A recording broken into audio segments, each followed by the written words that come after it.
Hello everyone, CA with Anjali में आप सभी का स्वागत है। आज हम लोग हिस्ट्री के मोस्ट इम्पोर्टेंट प्रश्न को इस वीडियो में डिस्कस करेंगे। तो चलिए आगे बढ़ते हैं क्वेश्चन नंबर फर्स्ट के तरफ। 1556 में पानीपत की दूसरी लड़ाई में अकबर ने किसे हराया था? Genghis Khan, Nadir Shah, Hemu, Bajirao. इन चारों ऑप्शंस में से 1556 में पानीपत की दूसरी लड़ाई में अकबर जो था वो किसे हराया था? तो इसका राइट आंसर होगा हेमू, ऑप्शन सी को हराया था। और पानीपत की दूसरी लड़ाई कब लड़ी गई थी? तो ये लड़ा गया था 5 नवंबर 1556 को। कहाँ? पानीपत, हरियाणा में। और इस युद्ध का विजेता कौन रहा? अकबर। तो चलिए आगे बढ़ते हैं क्वेश्चन नंबर सेकंड की तरफ। जीतल क्या था? जीतल जो था वो क्या था? सशस्त्र, वाद्य यंत्र, ऑप्शन सी सिक्का, ऑप्शन डी उपाधि। इन चारों ऑप्शंस में से जीतल जो था वो क्या था? तो इसका राइट आंसर होगा ऑप्शन सी, जीतल जो था वो सिक्का था। जीतल सल्तनत काल में प्रचलित चांदी का सिक्का था। तो चलिए आगे बढ़ते हैं क्वेश्चन नंबर थर्ड की तरफ। शेर शाह ने किस मुगल सम्राट को हराया था? बाबर, हुमायूं, अकबर, जहांगीर। इन चारों ऑप्शंस में से शेर शाह ने किस मुगल सम्राट को हराया था? तो इसका राइट आंसर होगा ऑप्शन बी, हुमायूं को हराया था। हुमायूं को 1540 में हराकर उत्तर भारत में सूरी साम्राज्य की स्थापना की थी। शेर शाह का शासनकाल कब से कब तक था? तो 1540 से लेकर 1545 तक शेर शाह का शासनकाल था। शेर शाह का पिता क्या नाम था? तो हसन खान। हसन खान जो थे वो शेर शाह के पिता थे और वो जौनपुर राज्य के अंतर्गत सासाराम के जमींदार थे। कौन? तो शेर शाह के पिता। और शेर शाह जो था वो किस वंश से संबंधित था? तो वो संबंधित था सूर वंश से। और शेर शाह जो था वो किस धर्म को मानता था? इस्लाम धर्म। और शेर शाह का मकबरा जो है वो कहाँ स्थित था? तो ये स्थित है सासाराम में। और शेर शाह का उत्तराधिकारी उसका पुत्र इस्लाम शाह था। शेर शाह का उत्तराधिकारी जो था वो उसका पुत्र इस्लाम शाह था। और कबूलियत और पट्टा प्रथा की शुरुआत जो है वो शेर शाह के द्वारा किया गया था। और शेर शाह ने 1541 में पाटलिपुत्र को पटना के नाम से स्थापित किया था। तो चलिए आगे बढ़ते हैं क्वेश्चन नंबर 4 की तरफ।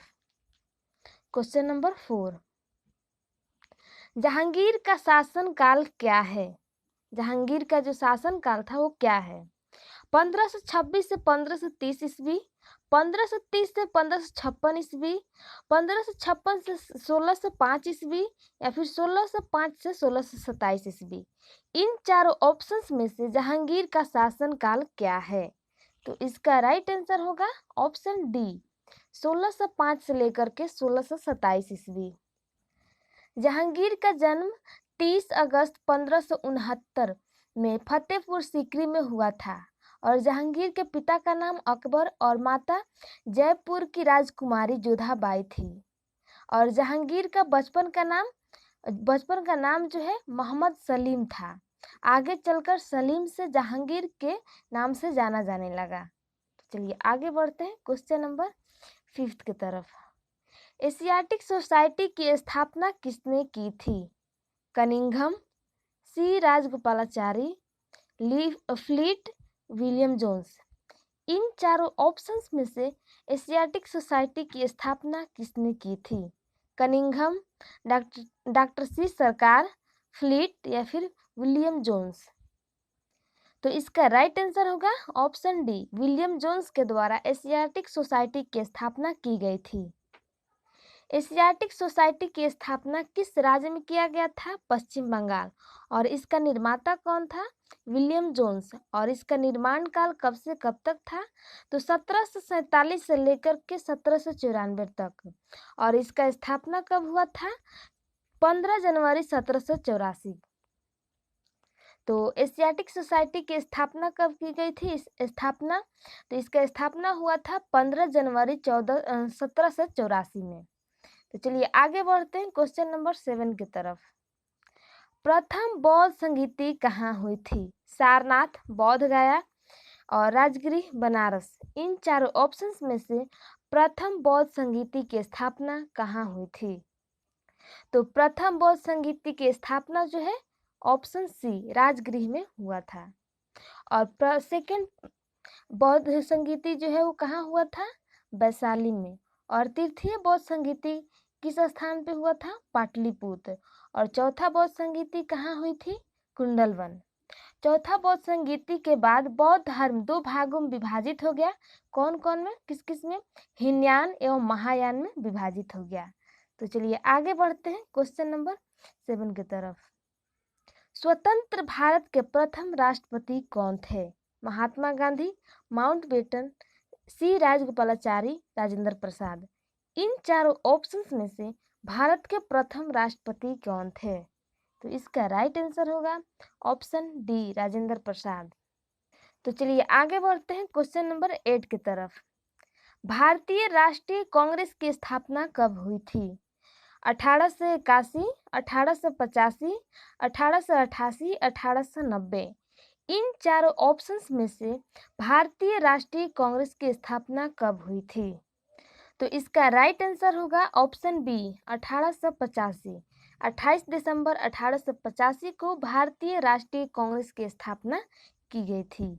और इसका मुख्यालय जो है नई दिल्ली। तो चलिए आगे बढ़ते हैं क्वेश्चन नंबर 9 की तरफ।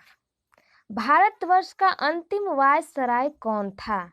लॉर्ड माउंटबेटन, सी राजगोपालाचारी, लाल बहादुर शास्त्री, रेडक्लिफ। इन चारों ऑप्शंस में से भारत का अंतिम वायसराय कौन था? तो इसका राइट आंसर होगा option A Lord Mountbatten. Lord Mountbatten जो था 21 फरवरी 1947 से 15 अगस्त 1947 तक भारत का वायसराय रहा। और उसके बाद वह स्वतंत्र भारत का प्रथम गवर्नर जनरल भी रहा। तो चलिए आगे बढ़ते हैं क्वेश्चन नंबर 10 की तरफ। भारतवर्ष किस वर्ष गणतंत्र बना? 1950, 1957, 1952, 1957। इन चारों ऑप्शंस में से भारतवर्ष किस वर्ष गणतंत्र बना? तो इसका राइट आंसर होगा ऑप्शन ए 1950। 1950 में भारत जो है वो गणतंत्र बना। भारत को आज़ादी भले ही 15 अगस्त 1947 को मिली, लेकिन 26 जनवरी 1950 को भारत पूर्ण रूप से गणतंत्र बना। इसी दिन को पूरे भारत में गणतंत्र दिवस के रूप में मनाया जाता है। तो चलिए आगे बढ़ते हैं क्वेश्चन नंबर 11 की तरफ। 24 जनवरी 1950 को संविधान सभा के कितने सदस्यों ने संविधान पर हस्ताक्षर किए? 200, 225, 284, 300। इन चारों ऑप्शंस में से 24 जनवरी 1950 को संविधान सभा के कितने सदस्यों ने संविधान पर हस्ताक्षर करके किए थे? तो इसका राइट आंसर होगा ऑप्शन सी 284 सदस्यों ने संविधान पर हस्ताक्षर किए थे। 26 नवंबर 1949 को भारत का संविधान स्वीकार किया गया था और 24 जनवरी 1950 को 284 सदस्यों ने इस पर हस्ताक्षर करके इसे अपनाया था। तो चलिए आगे बढ़ते हैं क्वेश्चन नंबर 12 की तरफ। 1919 के अधिनियम को क्या कहा जाता है? रॉलेट एक्ट, मार्ले मिंटो सुधार एक्ट, मोंटेग्यू चेम्सफोर्ड सुधार, वर्नाक्यूलर एक्ट। इन चारों ऑप्शंस में से 1919 के अधिनियम को क्या कहा जाता है? तो इसका राइट आंसर होगा ऑप्शन सी मोंटेग्यू चेम्सफोर्ड सुधार। 1919 के अधिनियम को क्या कहा जाता है? तो इसे बोला जाता है मोंटेग्यू चेम्सफोर्ड सुधार। तो चलिए आगे बढ़ते हैं क्वेश्चन नंबर 13 की तरफ। बंगाल में भक्ति आंदोलन का प्रसार किस संत ने किया? रामानंद, कबीर, चैतन्य, गुरु नानक। इन चारों ऑप्शंस में से बंगाल में भक्ति आंदोलन का प्रसार किस संत के द्वारा किया गया? तो इसका राइट आंसर होगा ऑप्शन सी चैतन्य के द्वारा बंगाल में भक्ति आंदोलन का प्रसार जो है वो किया गया था। तो चलिए आगे बढ़ते हैं क्वेश्चन नंबर 14 की तरफ। कैप्टन हॉकिंस किस मुगल शासक के दरबार में आया था? अकबर, जहांगीर, औरंगजेब, शाहजहां। इन चारों ऑप्शंस में से कैप्टन हॉकिंस किस मुगल शासक के दरबार में आया था? तो इसका राइट आंसर होगा ऑप्शन सी, जहांगीर के दरबार में आया हुआ था। कैप्टन हॉकिंस जो था वो जहांगीर के शासनकाल में आया था, जहांगीर के दरबार में आया था। तो चलिए, थैंक यू। आज के लिए बस इतना ही। अगर ये वीडियो आप लोग को अच्छा लगे तो लाइक करिए, शेयर करिए और चैनल को सब्सक्राइब जरूर करिए। बाय।